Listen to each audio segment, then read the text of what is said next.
कहानी का शीर्षक है माँ का दर्द। पति कमलेश जी के जाने के बाद सभी बेटे और बहुएं करीब 1 घंटे से माँ के कमरे के बाहर ही एक दूसरे पर अपना गुस्सा निकाल रहे थे।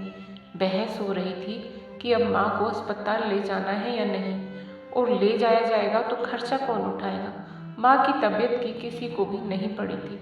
पिता के जाने के बाद तीनों भाइयों में मकान को बेचने की बातें हो रही थी। बड़ा बेटा विनोद कहता है, पिताजी तो चले गए, अब इस मकान का क्या करना है। तभी मझला बेटा सुबोध कहता है कि आप बताइए, आपने क्या सोचा है। बड़ा बेटा कहता है कि पिताजी बहुत समय से बीमार थे, अपने इलाज के लिए उन्होंने काफ़ी कर्जा भी लिया होगा, इसलिए इस मकान को बेचकर कर्जे को निपटा लेते हैं, और जो पैसे बचेंगे उनको हम आपस में बांट लेंगे। तभी सबसे छोटा बेटा दिनेश कहता है, और माँ कहाँ रहेंगी, ये सोचा है। तभी बड़ा बेटा विनोद कहता है, माँ हम लोगों के साथ ही रहेंगी। और कहाँ जाएंगी, अगर ये मकान बेचना है तो माँ को अपने साथ तो रखना पड़ेगा।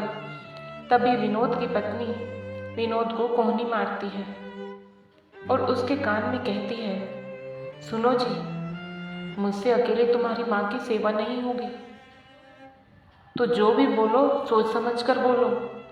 विनोद, सुबोध और दिनेश तीनों सगे भाई थे। विनोद सबसे बड़ा था, उससे छोटा सुबोध और सबसे छोटा दिनेश, और तीनों भाई शहर में अच्छी तरह सेटल थे और तीनों ही अपने कामों में बिजी थे। आज पिता के गुजर जाने के बाद तीनों भाई अपने गांव आए थे। पति के गुजर जाने के सदमे में मालती जी ने बिस्तर पकड़ लिया था और बेटे अपने पुश्तैनी मकान को बेचने की बातें कर रहे थे। तीनों ने मकान को बेचने का फैसला ले लिया था, लेकिन अब सवाल माँ को रखने का था। मालती जी अपने बिस्तर पर लेटी हुई सब सुन रही थी। 3 बेटों के होते हुए भी आज वो पति के जाने के बाद खुद को बेसहारा महसूस कर रही थी। फिर भी अपनी पूरी हिम्मत बटोरे हुए थी।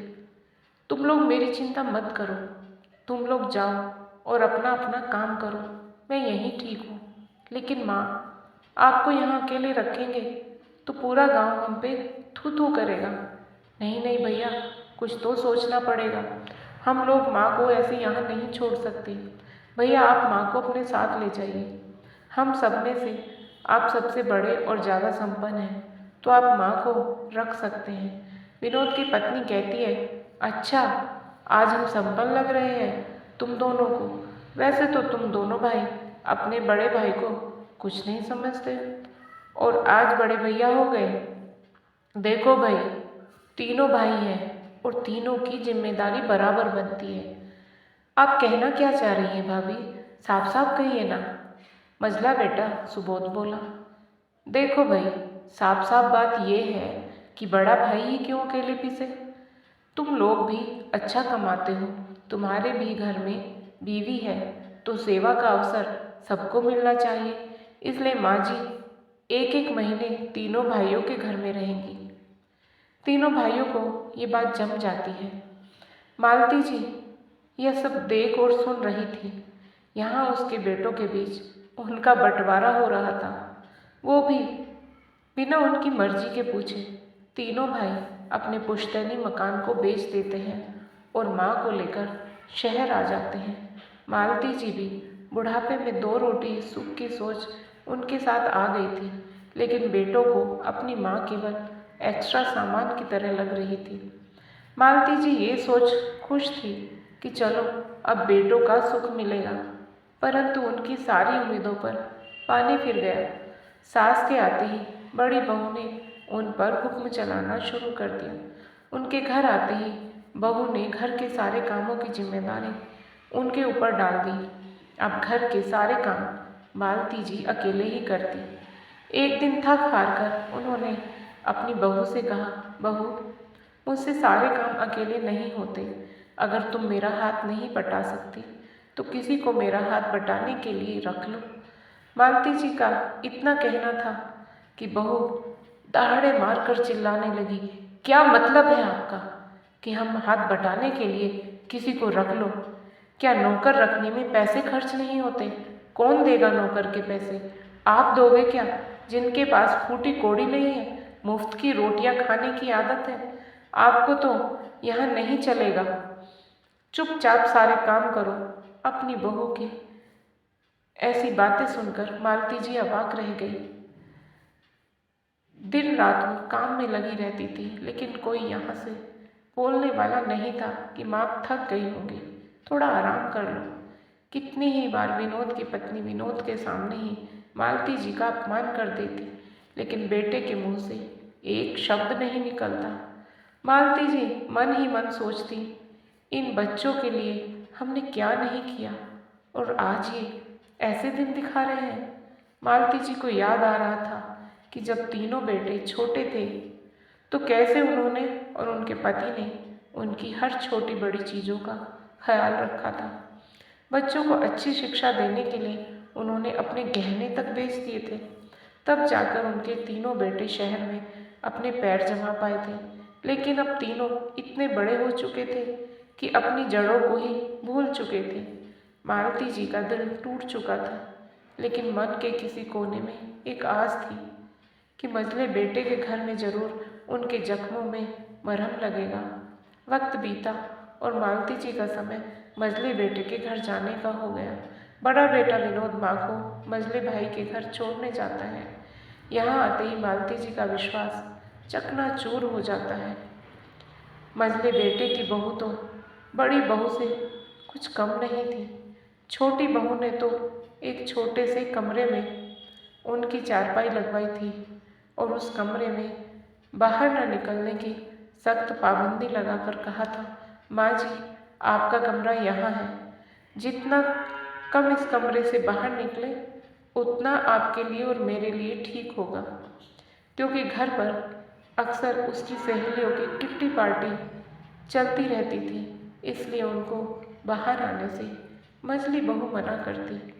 एक दिन जब घर में बहू की किट्टी पार्टी चल रही थी, उसी दिन मालती जी को उनके सबसे छोटे बेटे के घर जाना था, जो उन्हें लेने आया हुआ था। उसी के साथ जाने की तैयारियों में मालती जी लगी हुई थी और गलती से बहू की सहेलियों के सामने से होकर गुजर जाती है। उस समय तो बहू कुछ नहीं बोली, लेकिन उनके जाने के बाद बिफर पड़ी, क्या ज़रूरत थी आपको मेरी सहेलियों के सामने आने की। यह तो शुक्र है कि उन लोगों ने आपको घर की नौकरानी समझा। अच्छा हुआ उन्हें ये पता नहीं चला कि आप मेरी सास हैं, वरना क्या इज्जत रह जाती मेरी सबके सामने। अरे कपड़े देखे हैं आपने अपने, मंदिर में बैठी भिखारिन लगती हैं आप। आज तो मेरी सहेलियों को कुछ पता नहीं चला, लेकिन आगे से मेरी बात कान खोलकर सुन लो। घर में जब भी कोई आएगा तो आप अपने कमरे में ही रहा करो। अगर आप आगे से ऐसे बाहर निकली तो मुझसे बुरा कोई नहीं होगा। मालती जी सोच रही थी कि दोनों बेटों में कम से कम कोई तो कुछ बोलेगा। छोटा बेटा दिनेश ना सही, लेकिन सुबोध अपनी माँ के लिए अपनी पत्नी के मुंह से ऐसी बातें सुनकर उसे जोरदार फटकार लगाएगा, लेकिन उल्टा वो ही माँ पर बरस पड़ा। माँ, आपको हमारे स्टैंडर्ड का ध्यान नहीं रखना चाहिए, स्टैंडर्ड का ध्यान रखना चाहिए। क्या ज़रूरत है आपको कमरे से बाहर आने की। यहाँ ऐसे कपड़े कोई नहीं पहनता जैसे आप पहनती हो। अरे घर के नौकर भी आपसे अच्छे कपड़े पहनते। अपने बेटे के मुंह से ऐसी बातें सुनकर मालती जी हक्की बक्की रह गई। आज उन्हें अपनी परवरिश पर शर्म आ रही थी। उनके मन में आया कि जोर से चिल्लाकर अपने बेटों से कहे कि कभी एक साड़ी भी लाकर दी है अपनी माँ को, या कभी कुछ पैसे रखे हैं मेरे हाथ में कुछ लेने को। मेरे पास तो जो कुछ भी था वो तुम लोगों की परवरिश में लग गया। गांव का पुश्तैनी घर भी तुम लोगों ने बेच दिया और उसके पैसे भी आपस में बांट लिए। मुझ अभागी के पास तो अब कुछ भी नहीं बचा है। मालती जी मन ही मन ये बातें सोचे जा रही थी, लेकिन किसी से कहने की उनकी हिम्मत नहीं थी। वो पूरी तरह से टूट चुकी थी। उनके हाथ में कुछ नहीं बचा था। तीसरे बेटे के घर जाने की हिम्मत मालती जी में नहीं बची थी, क्योंकि इतनी बेइज्जती होने के बावजूद जब अपने दोनों बेटों के मुंह से एक शब्द नहीं निकला तो अब आगे क्या ही उम्मीद रखती वो। एक आशा थी कि छोटे बेटे की, लेकिन अब वो भी खत्म हो चुकी थी। मालती जी को लग रहा था कि अब जीवन में कुछ नहीं बचा है। टूटे मन और तन से छोटे बेटे के साथ आ गई। बहू और बेटे के शब्द उनके कानों में गूंज रहे थे। जाकर सीधे अपने बिस्तर पर लेट जाती हैं। मालती जी को बुखार के साथ साथ उनकी सांसें चढ़ने लगती हैं, क्योंकि मालती जी इस सदमे को बर्दाश्त नहीं कर पा रही थी कि तभी छोटी बहू की आवाज़ उसके उनके कानों में पड़ती है। बीमारी घर लेकर आए हो तुम, अरे 1-2 दिन अभी वहीं रहने देते ना इन्हें। अगर 2 दिन और वहाँ रुक जाती तो कौन सा पहाड़ टूट पड़ता। मालती जी को लग रहा था जैसे गर्म लोहा किसी ने उनके कानों में पिघला दिया हो। बहुएं तो पराई थी, बेटे भी उनसे मुंह मोड़ चुके थे। बिस्तर पर लेटी मालती जी सोच रही थी कि ना ही बेटे प्यार दे सके और ना ही उचित सम्मान उन्हें मिल सका, तो ऐसे जीवन को ढोने का क्या फ़ायदा। न जाने कितनी बार माँ बाप अपने बच्चों के लिए त्याग करते हैं, लेकिन बच्चों का कोई इसका आभास तक नहीं होता। वो जीवन से हार चुकी थी। अगली सुबह जब बहुत देर तक मालती जी उठी नहीं तो छोटा बेटा उनको जगाने जाता है तो आश्चर्यचकित हो जाता है। उसकी माँ हमेशा हमेशा के लिए गहरी नींद में सो चुकी थी। दोस्तों, आपको आज की कहानी कैसी लगी कृपया कमेंट करके अवश्य बताएं। कहानी अच्छी लगी हो तो कहानी को लाइक करें, शेयर करें, चैनल को सब्सक्राइब करें। राधे राधे दोस्तों।